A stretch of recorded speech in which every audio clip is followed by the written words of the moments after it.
Chers amis de la mission solaire d'espoir, bonjour et bienvenue à cette méditation matinale. La Bible nous invite à ne pas nous inquiéter, car à chaque jour suffit sa peine. Il ne nous abandonnera pas, car Jésus a dit, « Je suis avec vous jusqu'à la fin du monde. » Moi, Jésus, je suis venu afin qu'elles aient la vie et qu'elle ait en abondance. Jean le chapitre 10, verset 10. La méditation de ce jour est titrée « Qu'allais-je faire de ma vie ?» J'ai grandi dans une famille juive aisée aux USA. Mais, à 17 ans, j'ai pris conscience que ma vie ne répondait pas à mes aspirations profondes. Je me posais des questions sur le sens de ma vie. À cette époque-là, j'ai remarqué un profond changement chez ma sœur aînée. Jusque-là, elle avait mené une vie frivole comme la mienne. Elle expliquait son changement par sa découverte personnelle de Jésus et disait que c'était le Messie. Cela me semblait stupide. Elle avait une bonne éducation juive et avait mieux à faire que de prêter attention à ses superstitions.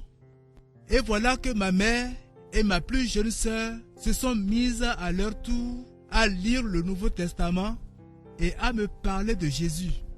Tout cela me paraissait horrible. J'ai décidé de combattre la Bible, mais il fallait que je la lise.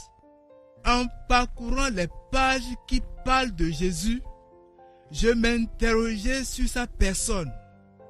Depuis très longtemps, mon cœur s'était endurci contre Jésus, mais je voulais savoir s'il était le Messie.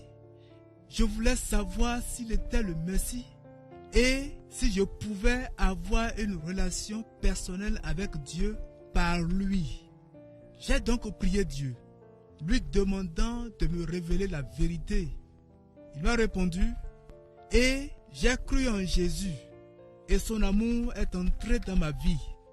Le sentiment de vide de mon cœur a disparu et maintenant, la vie m'apparaît comme une aventure merveilleuse.